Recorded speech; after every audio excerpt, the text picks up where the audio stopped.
Subscribe now and press the bell icon. Never miss an update. Beat किया जाए। और वो थ्रेटनिंग का जो हिस्सा है वो अब आपने देख ही लिया कि लोगों के घरों में जाके और बाहर दरवाजे खटखटा रहे हैं और उनको धमकियां दे रहे हैं। तो दैट्स द सेकंड पार्ट। पहला ये है कि टीवी स्क्रीन के ऊपर बैठ के और बदनाम किया जाए और इनको वो मॉरल हाई ग्राउंड ली जाए और इनको अक्यूज किया जाए ऑफ हॉर्स ट्रेडिंग एंड वारा वारा वारा वारा। दूसरा ये कि उनके घरों में जाके उनको थ्रेटन किया जाए। तीसरा ये अब ये कि जी वो अपना ऑपोजिशन को कोशिश की जाए कि उनको ये जो है आपकी एलाइज उनको कोशिश की जाए रोकने की। आपने देखा कौन कौन किस किस के घर पहुंच रहे हैं और अभी भी वो सिलसिला जारी है। और चौथा जो है I think that is critical कि खान साहब कुछ अरसे से पूरी कोशिश कर रहे हैं कि इस्टेब्लिशमेंट को के साथ कोई समझौता कर लें कि मुझे माफ कर दें, मेरे से गलतियां हो गई हैं, 1 2 3 और मैं अभी पंजाब में भी चेंज कर देता हूँ, जिसको आप कहते हैं मैं लगा देता हूँ।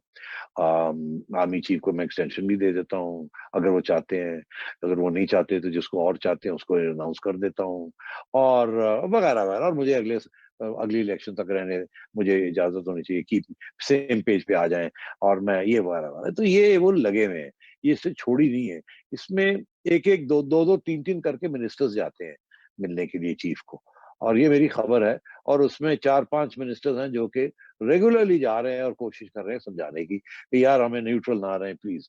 और वहां से अनफॉर्चुनेटली जवाब यही आता है, okay I will go back to my core commanders, मैं I discuss it with them. But बात ये है कि इट्स वेरी डिफिकल्ट, हम बदनाम हो गए हैं और आपको अब हम ट्रस्ट कैसे करें, you don't keep your word वगैरह वगैरह। ये बाहर आके ये फिर अफवाह चलाते हैं कि जी डन हो गई, जी डील हो गई, जी डील हो गई, चीफ ने एक्सटेंशन देती, जी चीफ ने एक्सटेंशन, ऐसे जैसे कि extension is the issue, whereas extension is not the issue. issue is कि एस्टेब्लिशमेंट जो है उसको बड़ी नुकसान हो गया इनके साथ सेम पेज पे खड़े होने का, और बदनाम हो गई और इनकी कारकर्दगी इंप्रूव नहीं कर रही और झूठ पे झूठ बोली जा रहे हैं और फिर बीच में एक आध धमकियां भी दे देते हैं। तो मैं ये समझता हूँ कि ये उनका चौथा हिस्सा है। अब जो मेरे इतला है वो ये है कि ये जो खान साहब कह रहे हैं ना जी मेरे पास कोई सीक्रेट वेपन है, जो कि कुछ तजियाकार या एंकर्स कह रहे हैं जी कि यक्का रखा हुआ है, यक्का रखा हुआ है उन्होंने, जो कि 28 को डिस्प्ले करेंगे, ये दिखाएंगे और उसके साथ सारा माहौल ही बदल जाएगा, ये हो जाएगा, वो हो जाएगा और ऑपोजिशन फारग हो जाएगी। और ये बाय द वे एक दो एंकर्स तो जनाब अपने अपने चैनल्स के ऊपर बैठ के ये बात नहीं कर रहे क्योंकि उन्हें इजाजत नहीं दी जा रही है बात करने की, वो कि झूठ है सरासर। मगर वो अपने अपने उन्होंने जाके खड़े हो गए अपने कैमरों के आगे और छोटे छोटे क्लिप्स लगाने शुरू कर दिए। नाम लेने की जरूरत नहीं है, अब आपको पता है किसकी बात हो रही है। और वो जी कल मैं ब्रेकिंग न्यूज दे रहा हूँ, कल ये हो जाएगा कि एस्टैब्लिशमेंट साथ आ जाएगी, ऑपोजिशन की छुट्टी हो जाएगी, फलाना हो जाएगा, ढिंगड़ा हो जाएगा। सरासर झूठ। अच्छा, मगर इनको शर्म भी नहीं आती, लगे रहते हैं झूठ बोलते। ये सारी वही ब्रिगेड है, झूठ झूठ बोलने वाली ब्रिगेड। मगर आगे आइए आप। अब बात यह कि कुछ तो खान साहब के ज़हन में होगा ना कि उन्होंने करना क्या है। ये जो अटॉर्नी जनरल साहब हैं ये इनको कॉन्स्टिट्यूशनल एडवाइस दे रहे हैं। मैं समझता हूँ अगर मैं अटॉर्नी जनरल साहब को सही समझाऊं तो वो ऐसी कोई एडवाइस तो नहीं देंगे जो कि क्रिमिनली अनकॉन्स्टिट्यूशनल हो, मगर ये जरूर एडवाइस दे रहे हैं, दे सकते हैं कि डिले कैसे कर सकते हैं आप, because after all he is an attorney general और इसीलिए रखा जाता है कि हमारी साइड ले आप और हमें रास्ते दिखाएं निकलने के आउट ऑफ क्राइसिस। अब ये डील नहीं होती कि आप हमें अनकॉन्स्टिट्यूशनल रास्ते दिखाएं, वो फिर फरूक नसीम जैसे लोगों के लिए, लॉ मिनिस्टर्स के लिए रख दिया जाता है कि जो हम चाहें उस किस्म की एडवाइस दें।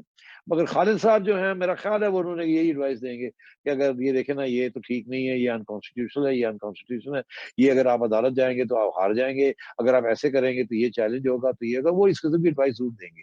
मगर जिसके अंदर इमरान खान साहब फिर जो डिले वाली एडवाइस है शायद उसको एक्सेप्ट कर ले, चलो फिर अगर करना ही है तो डिले करते हैं किसी तरीके से। मगर जो करने जा रहे हैं अब ये है, मैंने एक प्रोग्राम में ये कहा था कि खान साहब कुछ वीडियोस और ऑडियोज के बारे में कुछ सोच रहे हैं कि उस दिन लीक किए जाए। अब वो मेरा अपना ये मौक़िफ़ है, शायद ही औरत वो खबर बड़ी खतरनाक और सेंसिटिव खबर है, ये अगर सही भी है तो शायद उस दिन ना करें ऐसे।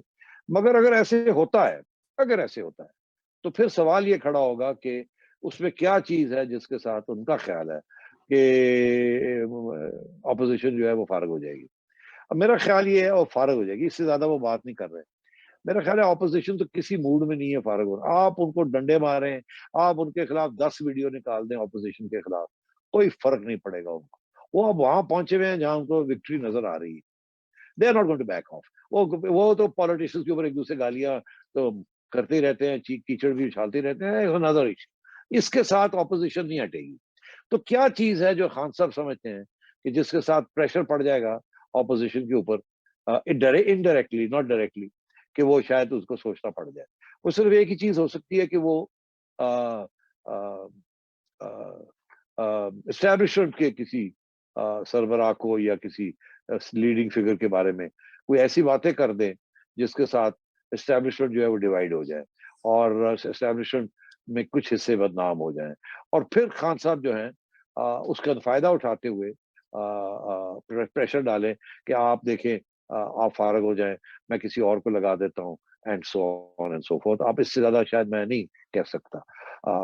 और आपको पता है आईबी बड़ी एक्टिव रही है, और आपको ये भी पता है कि एक एक्स आईएसआई चीफ तो अभी हाल ही में गए हैं, और उससे पहले बहुत कुछ हो रहा था, और हो सकता है कुछ ऐसी इंक्रिमिनेटिंग वीडियो शीडियोस हो उनके पास जिसके साथ किसी 2-3 स्टार को या 4 स्टार को शर्मिंदगी का बायस बने।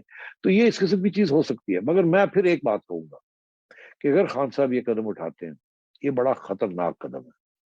बिकॉज इसके साथ फिर आप जब बदनाम करेंगे किसी को, तो फिर आपको उनको रिमूव भी करना पड़ेगा। और अगर आप रिमूव करेंगे तो फिर आप ये रिस्क लेते हैं कि एस्टैब्लिशमेंट इकट्ठी रहेगी या डिवाइड हो जाएगी।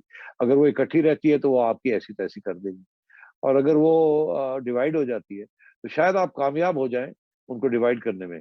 मगर ये मैं आपको बता दूं कि अगर कोई नया हेड ऑफ द एस्टैब्लिशमेंट आएगा तो वो किसी सूरत में भी आपकी साइड नहीं रहेगा, क्योंकि एस्टैब्लिशमेंट की जो इंस्टीट्यूशनल व्यू है, not personal view, institutional view जो है वो ये है कि खान साहब हैज डैमेज्ड अस, हमारे से गलती हो गई ये हाइब्रिड सिस्टम को लाने में, इनको एक बॉन्सॉय लीडर बनाने में, और इन्होंने हमें बहुत नुकसान दिया। अब इनका वक्त आ गया जाने का। अब हम अपने दूसरे ऑप्शन जो उसके ऊपर काम करते हैं, और वहां कुछ हमें कुछ कामयाबी भी है। तो इसलिए मैं ये समझता हूँ कि खान साहब का अगर ऐसा कोई यक्का है, इसका सबसे बड़ा नुकसान जो है वो खान साहब को ही होगा। खा वो कामयाब हो जाए उस यक्के को खेलने में, या वो यक्का ना भी खेले, मगर लॉस खान साहब का बहुत बड़ा होगा। और अगर लॉस दोनों साइड्स का होता है कि वो एस्टैब्लिशमेंट सोचती है कि अब ये बहुत लोग लड़ाई झगड़े भी हो रहे हैं, ये भी हो रहा है, तो फिर हम कुछ करते हैं, तो फिर एस्टैब्लिशमेंट का जो है वो फाइनली जो है वो उसको सॉफ्ट लैंडिंग हो जाएगी ऑपोजिशन। पर खान साहब की बड़ी हार्ड लैंडिंग होगी। और तारीख यही बताती है कि जब एस्टैब्लिशमेंट के साथ कोई लंबा पंगा लेता है तो उसकी बड़ी हार्ड लैंडिंग होती है। बेनजीर भुट्टो साहिबा, जुल्फिकार अली भुट्टो, नवाज शरीफ साहब, ये हमने सब आजमा के देख लिया है। जब हार्ड लैंडिंग होती है तो 10-10 साल फिर बाहर एग्जाइल में ही रहना पड़ता है, और या फिर और इससे ज्यादा भी सजाएं बढ़ जाती है। तो खान साहब को जी। सोचना चाहिए कि अगर ऐसा कार्ड प्ले करेंगे तो he will be the biggest loser.